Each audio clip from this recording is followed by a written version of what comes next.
അതിനെന്താണ് അവൻ വാ തുറക്കാത്തത്? ശ്രീരേഖ ചേച്ചി ചോദിച്ചപ്പോൾ ഗബ്രി വാ തുറക്കാത്തത്, ക്ലിയർ ചെയ്യാത്തത്. അത് കഴിഞ്ഞ് സായി മിണ്ടുന്നില്ല. അപ്പോൾ ഒന്നും മിണ്ടുന്നില്ല, അവന് മിണ്ടാൻ പറ്റുന്നില്ല എന്ന് സായി പറയാണ്. അവളുടെ കയ്യിൽ ക്ലിയർ പ്ലാൻ ഉണ്ട്, അവളുടെ പക്കാ ഗെയിമാണിത് എന്ന് പറയാണ്. Full drama. അപ്പൊ സായി ഇത് ഇട്ടുകൊടുത്തത് ഞാനാണ്. ഇപ്പൊ എങ്ങനെയുണ്ട് എന്നെ മോശം ഗെയിമർ എന്ന് പറഞ്ഞ ട്രോളിയെ പുറത്തുള്ള ആൾക്കാരെ ശ്രദ്ധിക്കൂ, ആണ് ഇത് ഇട്ടുകൊടുത്തത്, എല്ലാത്തിനും കാരണം ഞാനാണ്. വേറൊരു കാര്യമുണ്ട്, സായി ഇട്ടുകൊടുത്തതൊക്കെ ശരിയാണ് കേട്ടാ, പക്ഷെ ഇത് ഇപ്പൊ ആക്കിയത് ലാലേട്ടനാണ്, ബിഗ് ബോസ് ആണ് ഇതിട്ട് ഗെയിം മാറ്റിയത്. അതിനുള്ള പിന്നത്തെ പ്ലാനുകൾ ഇനി വരാൻ പോകുന്നേ ഉള്ളൂ.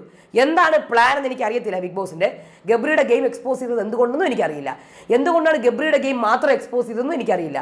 കാര്യം ഇന്നലത്തെ എപ്പിസോഡിനകത്ത് ഗബ്രിനെ മാത്രം എക്സ്പോസ് ചെയ്തത്, ജാസ്മിനെ വളരെ സേഫ് ആക്കി നിർത്തിയതായിട്ട് എനിക്ക് ഫീൽ ചെയ്തു. അത് എന്തുകൊണ്ടെന്നും എനിക്ക് പിടി കിട്ടുന്നില്ല. അപ്പൊ സായിയുടെ മാസ്റ്റർ മൈൻഡാണ്, സായിയുടെ ബ്രില്യൻസ് ആണ് എന്ന് എല്ലാവരും പറയുന്നുണ്ട്. ഒരു തേങ്ങയല്ല.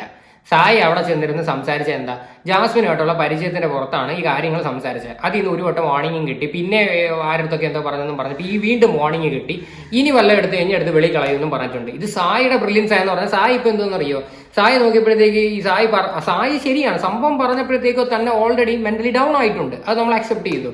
പക്ഷെ ഇപ്പൊ ശരിക്കും പറഞ്ഞാൽ ലാലേട്ടനാണ് ആ ഒരു എപ്പിസോഡിനകത്ത് ആ ഓരോ ക്ലിപ്പിംഗ് ഉൾപ്പെടെ എടുത്ത് വെച്ചിട്ട് ഇവരെ വലിച്ചു കീറിയത്.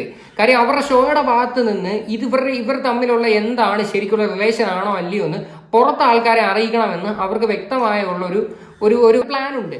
അപ്പൊ അതാണ് നമ്മൾ ഇന്നലെ കണ്ടത്. അപ്പൊ ഇതിനകത്ത് സായി മലമറിച്ചു, സായിയുടെ മാസ്റ്റർ മൈൻഡ് ഒരു തേങ്ങയല്ല. അവൻ ചെന്ന കാര്യം പറഞ്ഞതാണ്.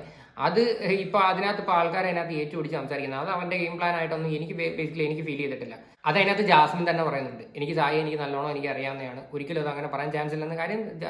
ഇത് പറഞ്ഞേക്കുന്ന കാര്യങ്ങൾ മൊത്തം സായി അതിനകത്ത് പറഞ്ഞേക്കുന്ന സത്യമായിട്ടുള്ള കാര്യമാണ്, അതിനകത്ത് നുണയൊന്നുമല്ല. കാര്യം പിന്നെ വേറൊരു കാര്യം, സായി ഇത് വന്ന് എന്റെ മാസ്റ്റർ മൈൻഡ് മറ്റേന്ന് പറയാനായിട്ട് സായി ഈ പറയുന്ന ജാസ്മിന്റെ വാപ്പ അവിടെ ഫോണിൽ വിളിച്ചപ്പം കിടന്ന് കാണിച്ചു കൂട്ടിയ ബഹളങ്ങൾ നമ്മൾ കണ്ടതാ. ക്രെഡിബിലിറ്റി ഉണ്ടോ, അതാണോ മറ്റേതാണോ മറിച്ചേതാണോ, എന്തിന് ആ നാട്ടിലുള്ള ആൾക്കാരുടെ ആരുടെ വോയിസ് ക്ലിപ്പ് വരെ എടുത്ത് പുറത്തിട്ടായിരുന്നു സായി.